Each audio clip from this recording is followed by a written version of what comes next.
सर्वप्रथम आपल्या सगळ्यांचे आभार की आपण इतक्या शॉर्ट नोटीसवर इथे आलात। आज खरं तर आपल्याला बोलवण्याचं कारण असं आहे की गेले 2 दिवस आपण जर पाहिलं तर भाजपाचे मुंबई अध्यक्ष अमित साटम ते वारंवार बळत सुटलेले आहेत। ज्या चॅनल समोर जातात जिथे त्यांना कॅमेरा दिसतो तिथे बळत सुटलेले आहेत आणि आव्हान करतायत। आव्हान काय त्यांचं तर म्हणे उद्धव ठाकरे साहेबांना आणि आदित्य ठाकरे साहेबांना मी आव्हान करतो म्हणे। आणि ते मामू वगैरे ते बोललेले याच्या आधी मामू पॅटर्न त्याचं उत्तर मी याआधी देखील दिलेलं आहे। मामू म्हणजे आमच्यासाठी माझी मुंबई, त्यांच्यासाठी काय आहे त्याचं उत्तर त्याने अद्याप दिलेलं नाही। आणि ज्या प्रकारे ते मौलवीच्या वेशभूषेत फिरतात, एका विशिष्ट समाजाच्या कार्यक्रमात जातात तेव्हा, तर त्याचा त्यांना बहुधा विसर पडलेला आहे। पण ते काय म्हणतात की मी चॅलेंज करतो, आव्हान देतो उद्धव ठाकरे साहेबांना आणि आदित्य ठाकरे साहेबांना की त्यांनी 25 वर्षात मुंबई महानगरपालिकेत काय काम केलंय, ते काम एक तरी काम त्यांनी दाखवावं। तर अमित साटम यांना आज एक पुस्तक स्वरूपी डॉक्युमेंटेशन पाठवत आहे, ते आपण पाहू शकता। त्यांना पाठवतोय काय आहे, अमित साटम उर्फ साटम, तुम्हाला जडलेल्या राजकीय मोतीबिंदूवर ठाकरी शैलीत शस्त्रक्रिया करणारी पुस्तिका वाचा, मग बरे व्हाल। आणि एक पत्र त्याला पाठवतोय त्याच्यासोबत, म्हणजे एकदाच त्यांचा काय ते खुलासा होऊन जाईल। आणि आव्हान करतात ना, आव्हान तर मी तुम्हाला केलेलं याच्या आधी चॅलेंज दिलेलं तुम्हाला आणि तुमच्या आशिष कुरेशी उर्फ शेलार यांना, त्याची उत्तरं तुम्ही अद्याप दिलेली नाहीये। 2 दिवसाआधी पत्रकार परिषद घेऊन मी आपल्याला आव्हान केलं होतं, तुमच्या हिंमत नाही त्याचं उत्तर द्यायला, आणि तुम्ही आम्हाला चॅलेंज केलं ना, त्याची पूर्तता मी आत्ताच करतोय। 25 तुम्ही एक काम विचारलं ना, तुम्हाला 25 कामं वाटवतोय मी। शिवसेनेनी काय केलंय ना उद्धव बाळासाहेब ठाकरे यांच्या नेतृत्वाखाली आणि आदित्य ठाकरे साहेबांच्या नेतृत्वाखाली, याची 25 कामं तुम्हाला वाटवतोय। आणि 25 वर्षातले 20 वर्ष हे भारतीय जनता पक्ष देखील शिवसेनेबरोबर होता आणि तुम्ही नगरसेवक होता। तुमचे बॉस कुरेशी उर्फ शेलार हे त्या महानगरपालिकेत होते। मग तेव्हा काय तुम्ही मुख गिळून गप बसलेला, महानगरपालिकेत भ्रष्टाचार होत होता तर?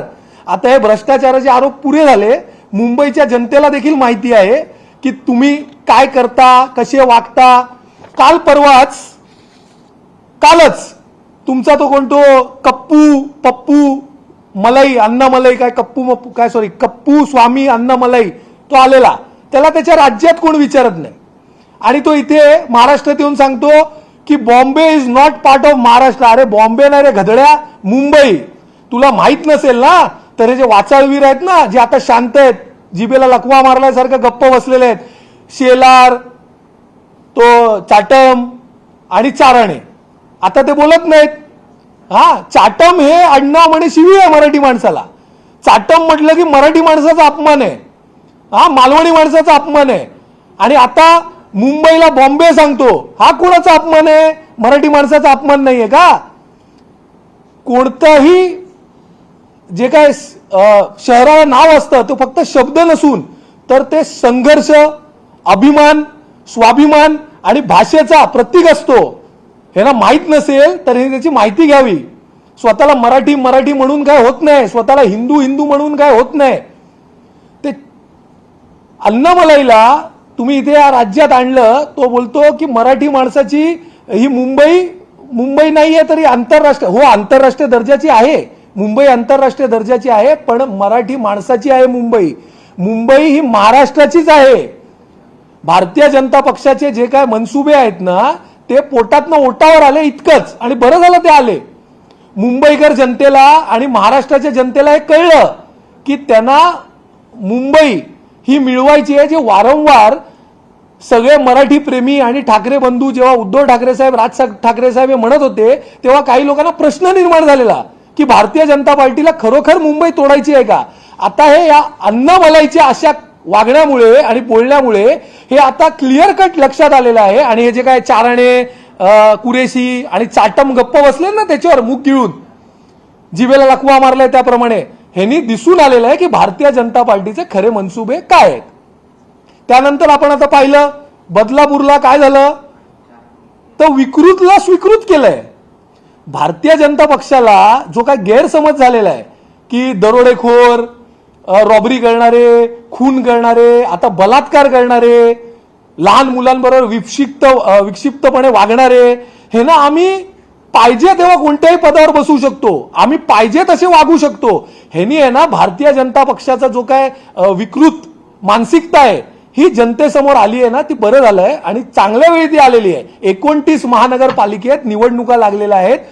हे महाराष्ट्राची सुसंस्कृत जनता या विकृत मानसिकतेला धडा शिकवणार आणि त्यांना बूथ-बूथवरनं ह्याचं उत्तर मिळेल. आणि माझी अशी आशा अपेक्षा आहे की जनतेने ते करावं, कारण हे तुम्हाला गृहीत धरतायत. त्यांना असं वाटतंय की कोणत्याही प्रकारे आम्ही वागलो, कशाही प्रकारे आम्ही वागलो तरी आम्हाला कोणीही काही करणार नाही, आमची सत्ता अबाधित राहणार. त्यांचा चारणे, त्यांचे चारणे काहीतरी बरळले. ते चारणे काय बरळले, कोणाच्या आई वडिलांवर आपण सहसा जात नाही, आपल्याला तसे संस्कार नाही महाराष्ट्रात, मराठी माणसावर तर तसे संस्कार नाहीत. महाराष्ट्र हा सुसंस्कृत महाराष्ट्र आहे. पण फडणवीस साहेब आपल्या पक्षातला तो चारणे बिंडोक तो काय म्हणतो आपण ऐकलं का, त्याला आपण समज देणार आहात का?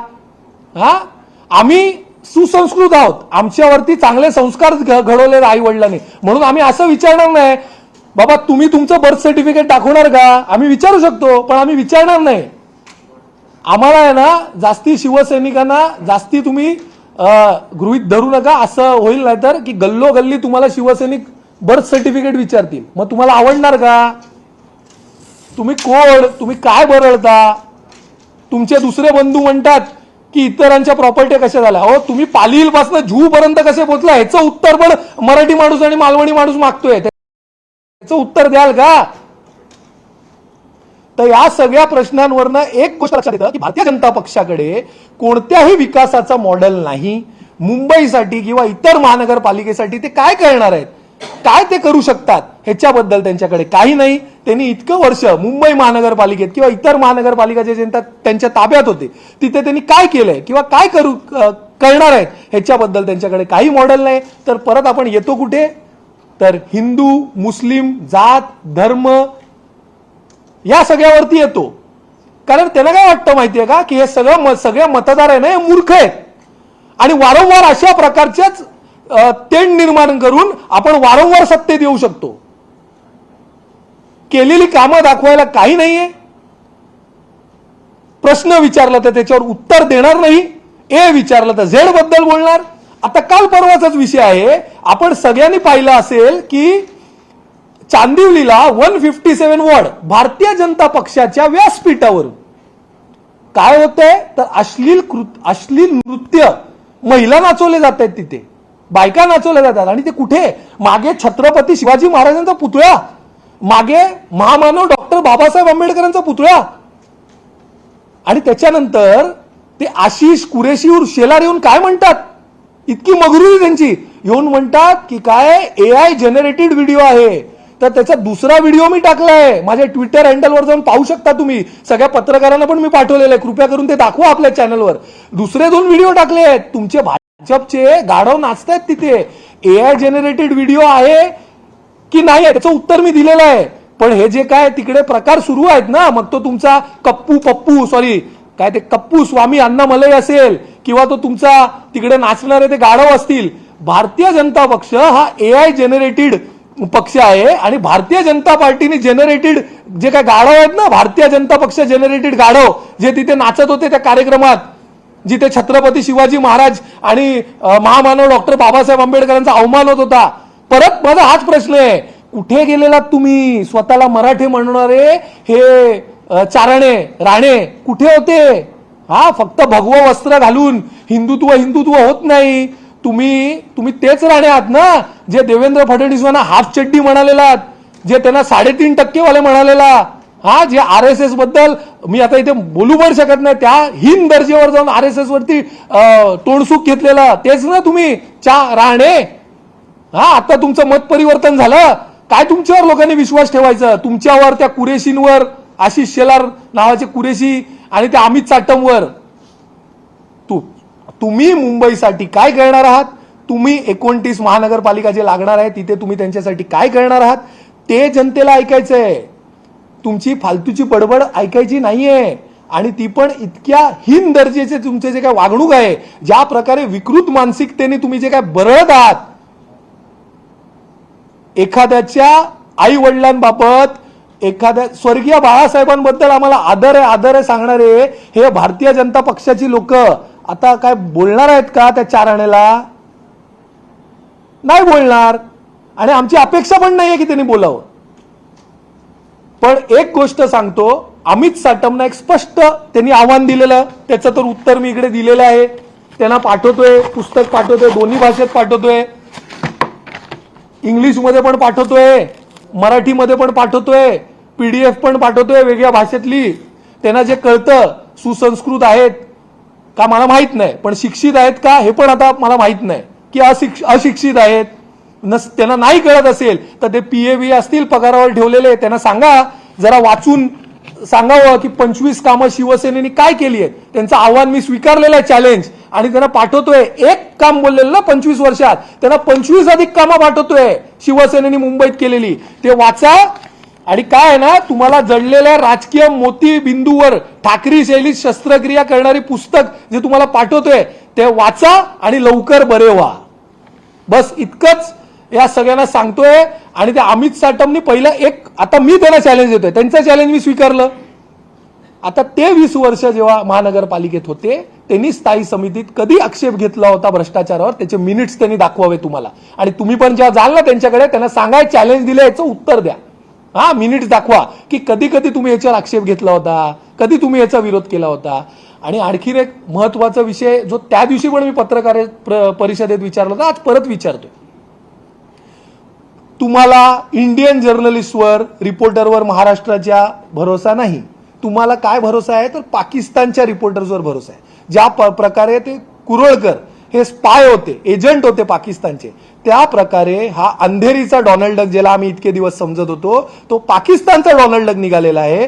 होटाचं चुंब करून जे वारंवार ते प्रश्न विचारत असतात ना विकृतपणे, त्यांनी आता त्याच होटाचे चुंब जरा चुंबन उघडावं आणि जरा त्यांनी सांगावं की ते पाकिस्तान इकडे बॅन आहे, पाकिस्तानचे पेजेस फॉलो करणे, पाकिस्तानचे न्यूज चॅनल बघणे. आता हे भारतीय जनता पक्षाचे, पाकड्या जनता पक्षाचे अध्यक्ष असल्यासारखे जे काय पाकिस्तानचा दाखला देत आम्ही गेलेल्या कामांवर आणि मुंबईला कमी लेखण्यासाठी पाकिस्तान कसं मुंबईपेक्षा बेटर आहे दाखवायचा प्रयत्न करत आहेत ना, हे तुम्ही कसं काय करता? तुम्हाला कसं काय ऍक्सेस आहे पाकिस्तानी चॅनलचं? याचं उत्तर द्यावं. अन्यथा आम्ही असं समजू की तुम्ही पाकड्या जनता पक्षाचे अध्यक्ष आहात. तुम्हाला काय आता प्रश्न असतील तर तुम्ही विचारू शकता.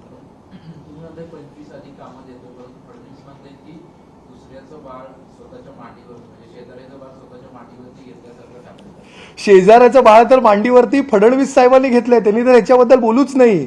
मी ह्याच्या आधी वारंवार बोललेलो आहे, परत एकदा सांगतो. कोण म्हणालं होतं की अजित पवारांना आम्ही आमच्या सोबत घेणार नाही, आपवत धर्म नाही, शाश्वत धर्म नाही, अमक धर्म नाही, तमक धर्म नाही, अविवाहित राहणं पसंत करीन पण अजित पवार बरोबर जाणार नाही नाही नाही, हे लूप मध्ये कोण म्हणालं होतं? आदरणीय देवेंद्र फडणवीस साहेब, तुम्ही म्हणाला होता. तुम्ही तर आता सगळ्यांनाच मांडीवर घ्यायला लागलाय. बदलापूरला काय झालं? हा, रेपिस्ट माणसाला पण तुम्ही विकृत माणसांना स्वीकृत करता. हा, MIM बरोबर तुम्ही खुल्लम खुल्ला प्यार करेंगे या परिस्थितीत आलात आणि नंतर तुम्ही काय म्हणाला की आम्हाला माहित नाही, त्यांच्यावर कारवाई केली जाईल. काय कारवाई केली तुम्ही? हा, त्या सगळ्या नगरसेवकांना ज्यांना काँग्रेसनी बडतर्फ केलं तुम्ही स्वतःच्या पक्षात घेतलं, ही कारवाई केली. तुम्ही तर काय बोलूच नका. तुमची विश्वासार्हता काय आहे हे महाराष्ट्राची जनता चांगली ओळखून आहे. आणि आता मुंबईकर जनतेसमोर पण ज्या प्रकारे तुम्ही प्रदर्शन करत आहात हे मुंबईकर जनता पाहत आहे. तुमच्याकडे अजून तुमचा मॅनिफेस्टो नाही आला. हो, मुंबईकर जनतेला तुम्ही काय देणार? तुमचा मॅनिफेस्टो अजून नाही आला. तुम्ही मॅनिफेस्टो साधा देऊ शकत नाही. काय तुमच्यावर लोकांनी विश्वास ठेवायचं? सेल्फी पॉइंट वरती फडणवीस यांचा एक फोटो आहे, तो तुम्ही ट्विट केलेला आहे, त्याच्यावरती टीका सुद्धा केली. त्यांनी मुलाखत पण दिली त्या सेल्फी पॉइंट आणि आजूबाजूला. काय आहे, विकासाचं काम आम्ही केलं नाही म्हणतात. विकासाचं एक पुस्तक त्या फडणवीस साहेबांना पण पाठवतो, नाहीतर त्यांनी ते वेबसाईटवर पाहावं जाऊन, मुंबई वन्स ठाकरे या वेबसाईटवर जाऊन त्यांनी पाहावं. त्यांना सगळं वेगवेगळ्या भाषेत आहे, त्यांना समजेल अशा भाषेत पण आहे. काय मुंबईसाठी आम्ही काही केलं नाही म्हणायचं आणि सन्माननीय आदित्य ठाकरे साहेबांच्या संकल्पनेतनं निर्माण झालेल्या सेल्फी पॉईंटवर, ज्याच्यावर त्यांनीच वारंवार टीका केली आहे त्यांच्या पक्षाच्या बागडबिल्ल्यांनी, तिथे जायचं आणि तिकडेच मुलाखत द्यायची, त्याचे फोटो तिकडे जाऊन फोटोशूट करायचं. म्हणजे आता एक नवीन एजेंडा राबवलाय भाजपने. काय कार्य दुसऱ्यांचे आणि पोझिंग आमची, फोटोशूट आमचं, हे नवीन आता काहीतरी राबवत आहेत मला वाटतं. काय आहे त्यांच्याकडे मॅनिफेस्टो नाहीये. कसं असणार ना मुंबईसाठी, अजून त्यांचे हेतूच स्पष्ट होत नाहीये. ज्या माणसाच्या मनात वेगळं विदर्भ असेल, जो माणूस अखंड महाराष्ट्र ज्याला बघवत नाही, ज्याने आंदोलनं केली आहेत पूर्वीश्रमी विदर्भासाठी, वेगळ्या विदर्भासाठी, तो वेगळं मुंबई का मागणार नाही, का मुंबई वेगळी करणार नाही. आता ते कसं बसवायचं ह्याचं सगळं चालू असेल ना. तर आता ते बसत नसेल तर मॅनिफेस्टो कसं करणार.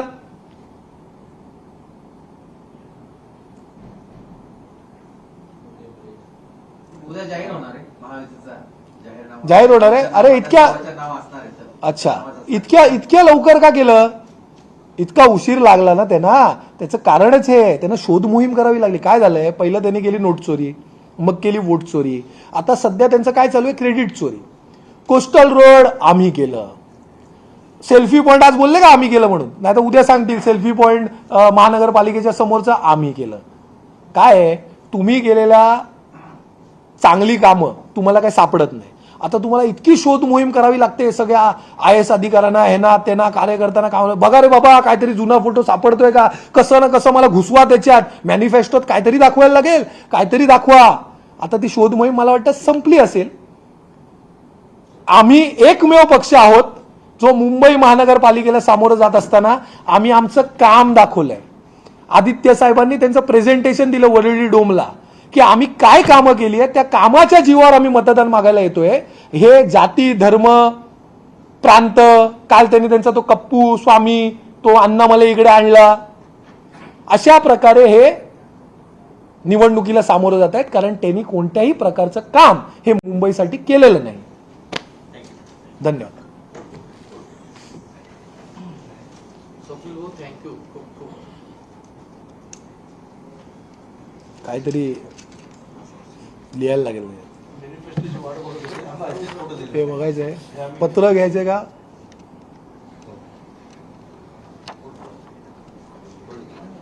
अॅन्युअल ओपन लागेल.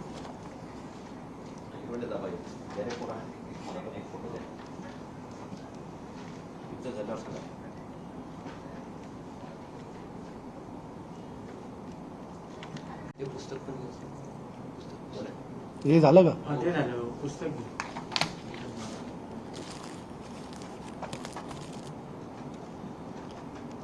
स्वप्नील